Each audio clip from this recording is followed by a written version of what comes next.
As always, this detailed review is brought to you by BrainyBuyer.com. Shop smarter. Be a brainy buyer.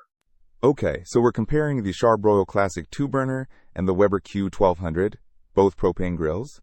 Seems like a good matchup. Yeah, let's dive in. Right off the bat, the Charbroil is significantly cheaper, around $139, while the Weber is about $259. Big price difference. Definitely. But what are we getting for that extra cash? The Charbroil has a larger cooking area, 280 square inches, versus Weber's 189. That's a noticeable difference if you're grilling for more people. True. And the Charbroil also boasts a side burner with 8,000 BTUs, which is handy for sauces or sides. The Weber doesn't have that. Good point. However, the Weber shines when it comes to portability. It's lighter, 30 pounds compared to Charbroil's 37.5, and it's more compact overall. Dimensions are smaller. Portability is key for some.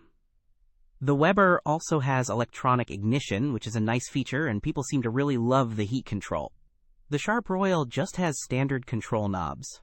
I see that the Weber has porcelain-enameled cast iron grates, while the Charbroil has porcelain-coated wire grates. Cast iron retains heat better, right?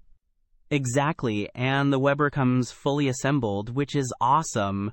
The Charbroil, you gotta put it together yourself. One review said it took almost 2 hours. Ugh, nobody wants that. The Charbroil does have a higher BTU rating overall, 20,000 versus the Weber's 8,500. Does that translate to faster or hotter grilling? It should, but some customer reviews mention that the Charbroil's heat isn't always consistent. The Weber seems to have more consistent heat, judging from the reviews. Plus, it has a built-in thermometer, which is a plus. Interesting. What about materials? Both seem to use stainless steel, but the Weber also mentions cast aluminum. Yeah, the Weber has a cast aluminum lid and body, which likely contributes to its lighter weight and portability. And honestly, the Weber has way better customer ratings, like 4.8 stars versus 4.1 for the Charbroil. Okay, so it boils down to this. If you need a larger cooking area and a side burner, and you're okay with assembly and potentially less consistent heat, the Charbroil is the budget-friendly option. But if you value portability, ease of use, consistent heat, and don't mind spending more, the Weber Q1200 seems like the better investment. Don't miss out on our next in-depth review to help you make smarter purchasing decisions.